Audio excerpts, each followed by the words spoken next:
सब कुछ जय मसीह की मेरे प्रियो कॉफ़ी विद क्राइस्ट के माध्यम से आज से मैं 365 डेज़ प्रेयर चैलेंज स्टार्ट कर रहा हूँ। यदि आपके दिल में कोई भी प्रार्थना का विषय है कि आप चाहते हैं कि उसके लिए प्रार्थना की जाए तो आप मुझे डीएम कर सकते हैं और मैं आपके लिए विशेष रूप से प्रार्थना ज़रूर करूँगा अपने प्रार्थना के समय में भी, और जो प्रार्थना मैं करूँगा उसे आपको मैं टैग भी करूँगा। इसलिए आज का जो हमारा विषय है प्रार्थना के ऊपर वो है परमेश्वर के निकट आने के लिए। तो आइए हम लोग प्रार्थना करेंगे। जीवित पिता, हम एक बार फिर आपके अति पवित्र चरणों में इस बड़े भोर के समय में आते हैं। खुदावन, हम आपको धन्यवाद देते हैं क्योंकि पिता आप हमारे लिए पिता परमेश्वर भले और अच्छे रहे।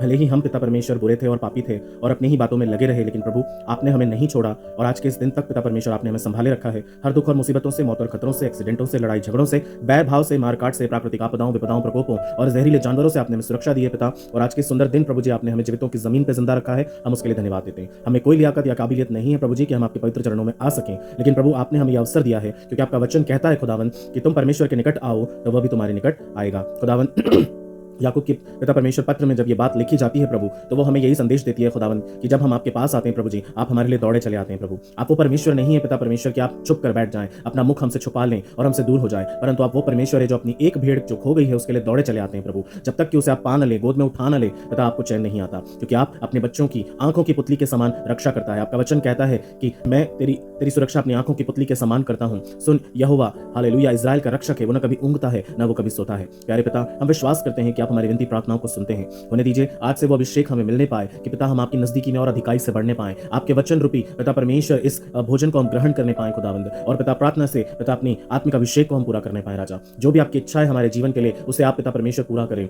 जब पिता परमेश्वर इस पिता निर्णय को लेकर आपके पवित्र चरणों में बैठते हैं राजा, हम यही विनती करते हैं कि जो भी इस प्रार्थना को सुनता है उस पिता परमेश्वर उसके जीवन में, उस व्यक्ति के जीवन में उस स्वर्ग से आशीषों की वर्षा होवे। हर एक बीमारी, बेकारी, कमजोरी, रोग, पाप और श्राप उसके जीवन से दूर हो जावे, बंद दरवाजे खुल जावे, वो आपकी निकटता में अधिकाई से बढ़ते जावे और आपके शब्द को वो सुनता जावे परमेश्वर, और आपके बताए हुए रास्ते पर वो चलने पाए। पिता आपने ऐसा कर दिया है, हम उसके लिए धन्यवाद करते हैं। सब कुछ हम आपके हाथों में सौंपते हैं। सारे आदर मान और महिमा के साथ इस छोटी सी विनती को प्रभु यीशु मसीह के नाम से मांगते हैं। दया करके सुनिएगा और ग्रहण कीजिएगा। आमीन और आमीन।